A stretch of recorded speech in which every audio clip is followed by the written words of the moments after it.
up YouTube? It's Kwasi here. If you guys are watching this video, then I'm assuming you're either someone who's interested in joining the military, you are already in the military, or you just like watching random videos to pass time. Either way, welcome to my channel. Without further ado, we're gonna get into it. Pros and cons of joining the Air Force. Start off strong. Number one, paycheck. Regardless of why you join any profession, yeah, your heart may be in it, this and that and the third, you still expect to get a paycheck. Now, everyone knows in the military we don't get paid nearly as much as we should. What I do appreciate most about our paycheck is not the fact that I can almost count that it's coming on the 1st and 15th, but regardless of where we are in the economy, we're still gonna get paid. I'm gonna give an example, quarantine. Now, we all know quarantine, a lot of people lost their jobs and, you know, very unfortunate situations. However, military, we still got paid on the 1st and 15th. Didn't lose a dollar, kind of gained some dollars, to be honest, with the increase in our pay. But for the most part, the most important part, we didn't lose any dollars. Not because of the quarantine anyway. That is my biggest pro right there, the pay. Not the dollar amount of the pay, but under the circumstances that we get paid. You can go on 30 days of leave, still get paid. You can be off for a weekend, still getting paid. And while you're sleeping at night, still getting paid. So of course, there are pros and cons to a salary, but that's another video for another day. Number two, I'm gonna have to say the education benefits. I put education over healthcare because you don't always have health care emergencies, hopefully. I think everyone should take advantage of their education, regardless of which path you wanna go to, or if you decide to stay in the military or not. There's nothing wrong with educating yourself, especially for the free ski. I am an English major right now, so I take it upon myself to take a look at how much my classes are, even though I'm not paying for them. I just like to know, and knowing the dollar amount makes me appreciate my education even more.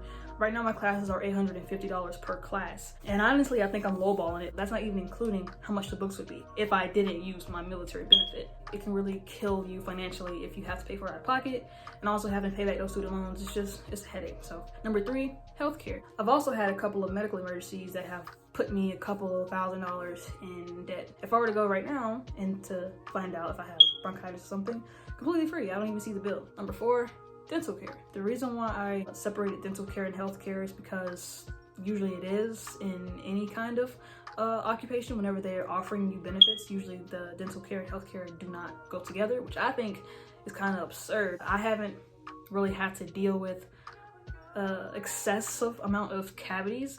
When I was a child, yes, but as an adult, no. But you still need to go and make sure you get the annual checkup and the cleaning, and if you have any issues with cavities, make sure they're fixed. I've had to get root canals and stuff because of dental work done in the past. So it was nice to have that dental coverage. I didn't have to worry about staying in pain because of the failure of another dentist. The dentist at the med group here, they got me scared away, and it was all for free. I don't even know what my actual bill looked like. I just know how much dental can run you. Housing. The housing isn't like mansions or anything like that, but when I say housing, I mean I don't have to worry about paying rent, paying my utilities, or anything like that. They cut the grass for us besides my partner since then. I enjoy the convenience of it all. I'm still junior enlisted. This is pretty good for me.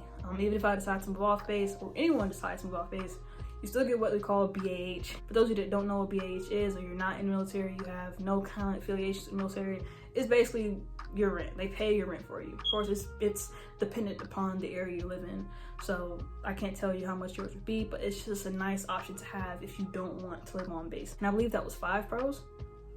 Yeah, I'm probably missing a couple pros. That's just off top my pros. Cons. Again, these are just my opinions.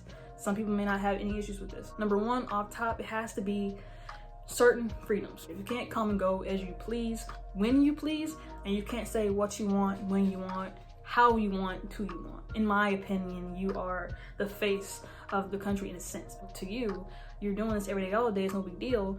But to a 10-year-old down the street, they may see you and see like, oh wow, you know, you're military. So you set the standard.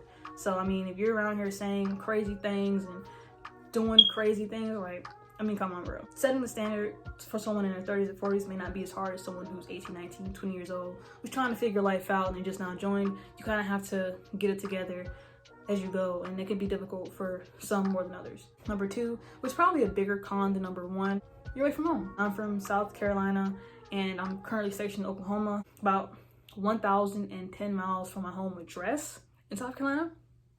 I am real family oriented. My family is tight-knit. I've been like this with my family since I was a child, so moving halfway across the country was really hard for me to do. And also, Oklahoma itself is way different from South Carolina. It was like a huge culture shock, and it was hard for me to adjust at first.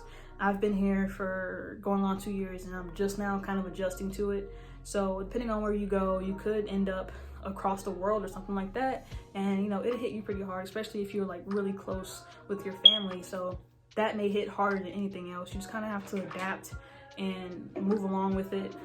To me, part of being in the military is being able to adapt to uncomfortable situations. It's not forever. Just look at it as temporary. You won't be where you are forever.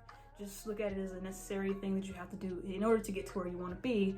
Even if you don't want to stay in the military, do this right now to make sure you're straight so you can get out of the military in the future, if that makes sense. That's probably honestly it. Of course, give or take some things, but they're not big enough of deals for me to mention, so that's why I didn't make it. So I had 5 pros, 2 cons, and the next person that do a video like this might have 2 pros and 5 cons. It all depends on the person, but like I said, you know, it's just my personal opinion. If you watched it all the way through, I really appreciate you guys' views. I'll catch you guys next time.